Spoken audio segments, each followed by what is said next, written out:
All right, ladies and gentlemen, we're back for some more Night in the Woods. My good friend Maple Leaf is here to listen to me jam out. The bass is a good instrument. I think if I were in a band, I would play the bass. Yeah, actually, me too. When people were asking me, hey, would you want to play an instrument? It's like, yeah, bass, not the guitar.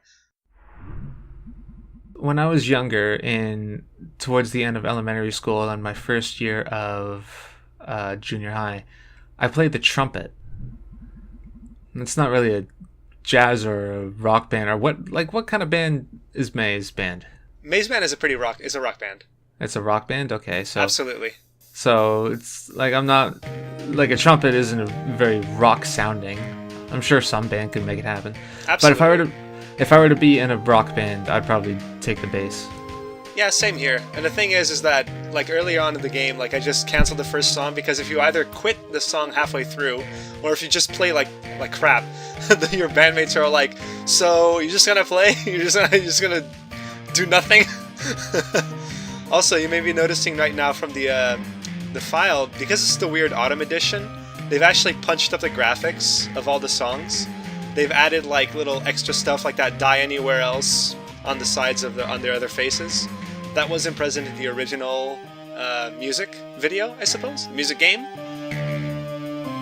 So yeah, that's something new, and all the songs have it. And I played quite a bit. I tried to replay every song until I got it perfect. So this is for you, Maple Leaf. Did May's camera always cut in and out from her bass to her face? Oh, like that? Oh, Yes. it did? That's very jarring. It's not a design decision that I would make. Yeah, I think it's because it's like, if you hit the right note, it gets the guitar or the right string. But if you screw it up, you get May's like shocked face of like, "Oh shit, I just fucked up," And everybody else in the band is like stares at her as if to say, "Come on, May, stuff it up, May." When did you first play the song?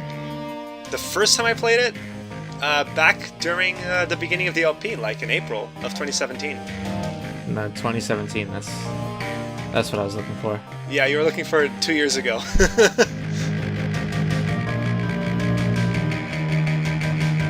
And if I recall, you're the one who linked me to the remixes of these songs. Nope, not me. Not you? Okay, then Nope. I'm thinking of the Night in the Woods thread.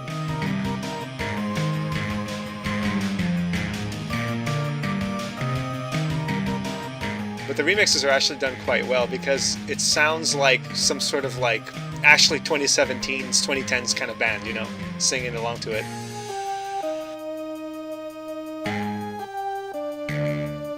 Awesome. Straight out to the next song. No breaks for this band. Yes, you can probably tell I'm not playing perfectly. Nope, right off the bat. But the good news is the game is extremely generous. It's not In the Groove or Stepmania or Dance Dance Revolution where it's like excellent, fantastic, way off. Nothing like that. There was a game that came out, I want to say 2005, 2006. It used the Stepmania engine, a very heavily modified custom Stepmania engine. It was called Mungyo Dance. Mungo Dance, And- yeah. Yeah. Be careful looking that up, by the way.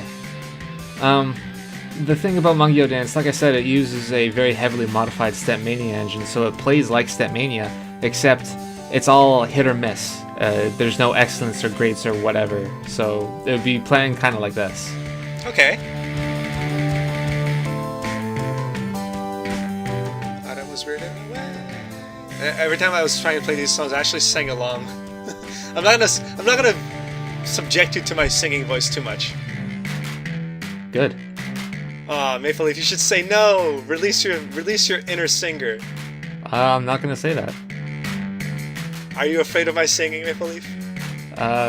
Afraid is not the right word, no.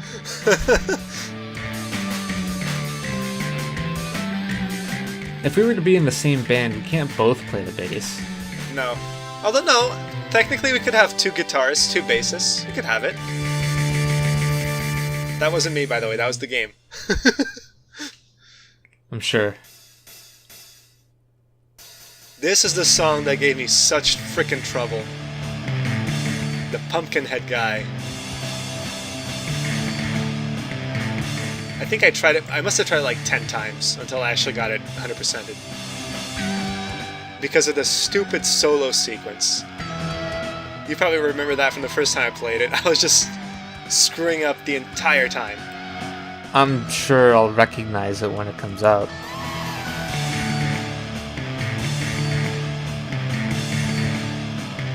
I like this rhythm here at the beginning.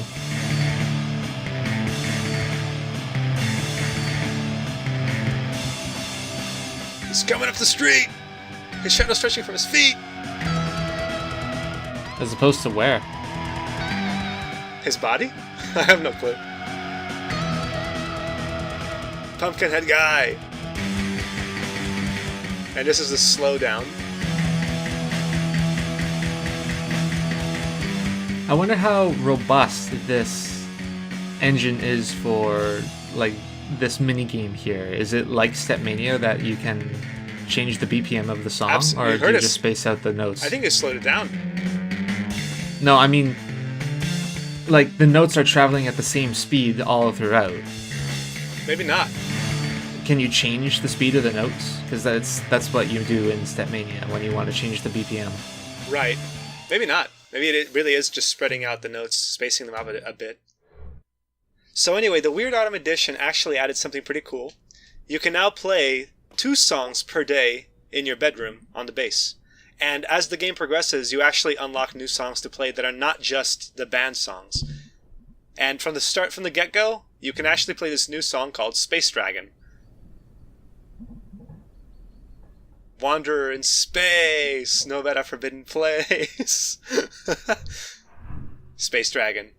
What if I want to play more? Then she says that's enough for one day. Well, that's bullshit. What if I want to keep playing the minigame? I know. I guess May just is like, May is May. She's gonna limit herself.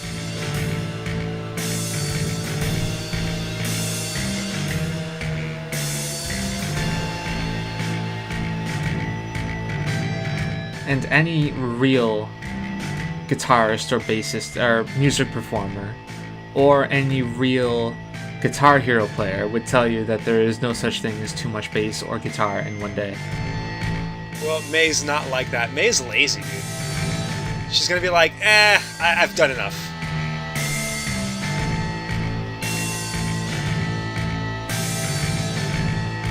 I really like the thrumming of this one. It's all instrumental, by the way. No lyrics.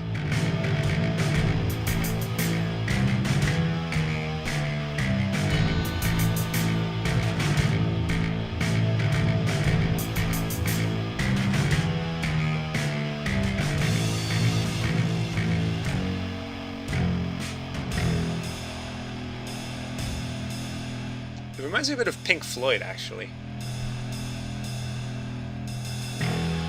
It has that kind of low-key, low-pace kind of feel to it. Like psychedelic a bit. Mm-hmm.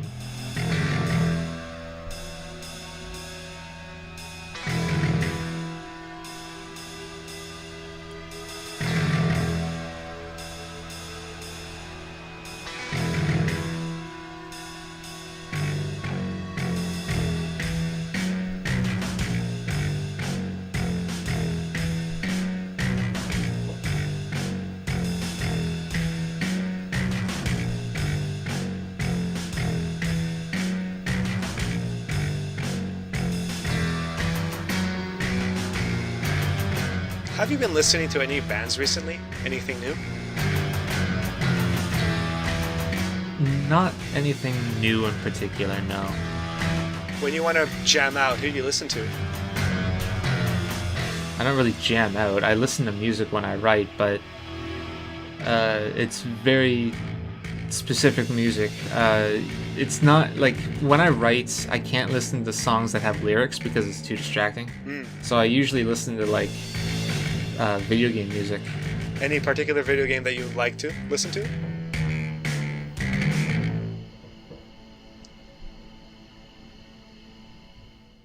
Lately, I've been listening to a lot of Deltarune, I guess. That's a good soundtrack.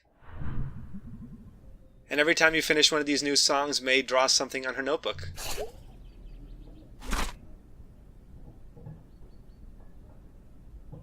How do you draw a space dragon? Probably like a regular dragon, if you ask me. Wearing a little astronaut helmet? Probably just a regular ass dragon. Okay, so this is actually a little bit interesting. Go Get Dead Angel Face is a song that May made when she broke up with Cole at the party. If you remember the party when she vomited, like she just blitzed out and puked her guts up. How could I forget Olive Branch? Maple Leaf, enough of your sass, alright? Well, I mean, I do remember that scene. Yeah, but anyway, she made Go Get That Angel Face, and she just will say, no, I'm not playing this. And then she never brings it up again. So here's another song. This one you'll recognize.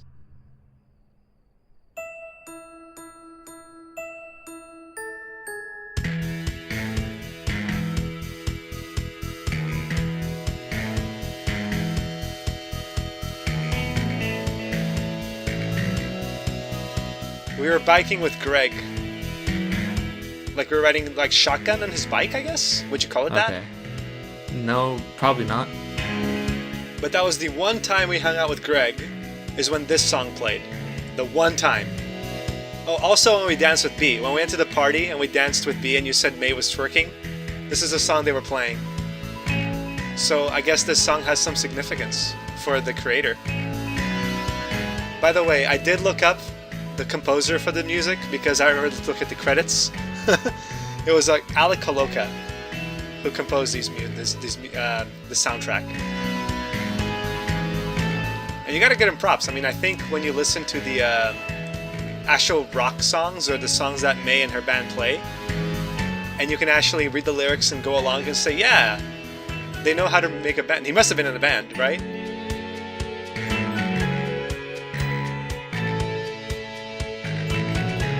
I don't think the industry gives video game music artists enough credit in general.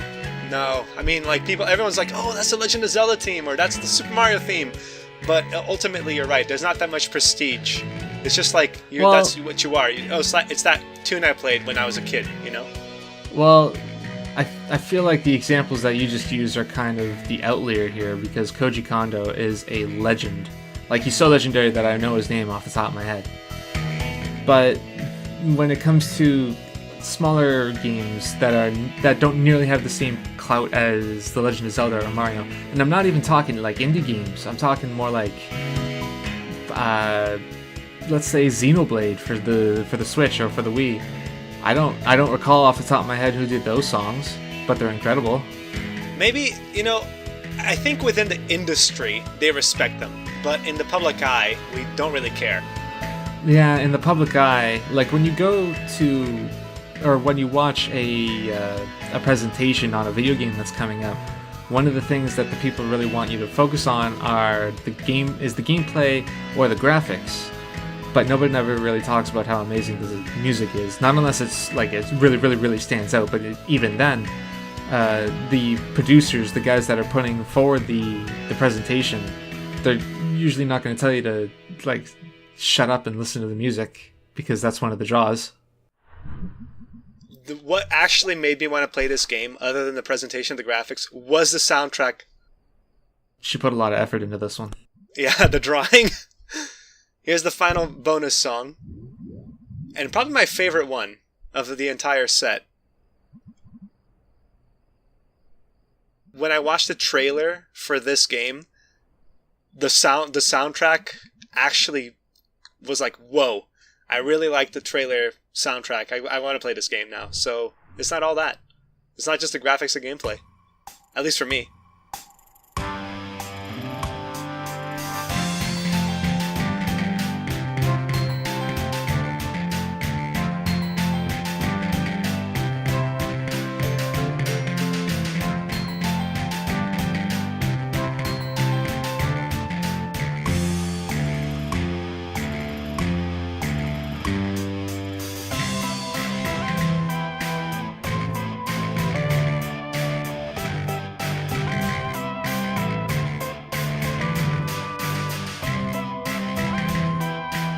Carved from wood, they crush you right between the middle. If only they could. Yeah, not exactly a kid's song anymore, is it?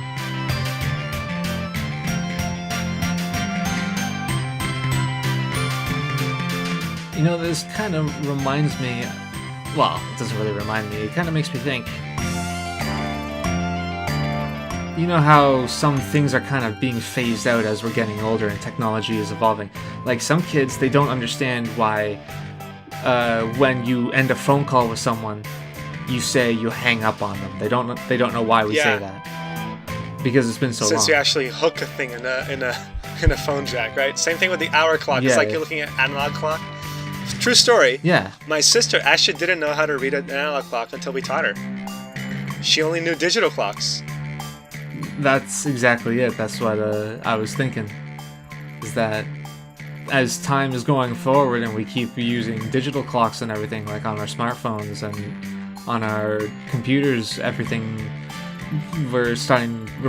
I'm wondering when we're going to forget how to read an analog clock. Give it another 100 years. Probably not that long. Time will soon run out. Oh yeah.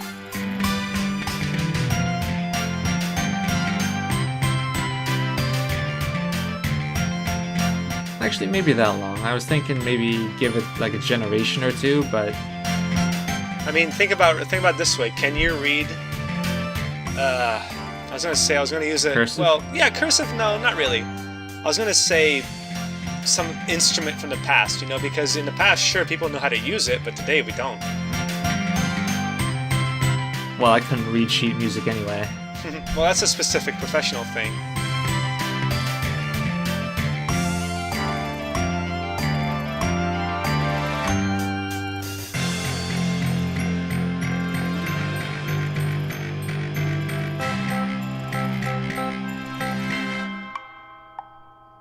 Now we know how to tell the time. Exactly, and it could destroy us. Well done, May. You actually know how to play music. Well, time does kill everything. It does indeed.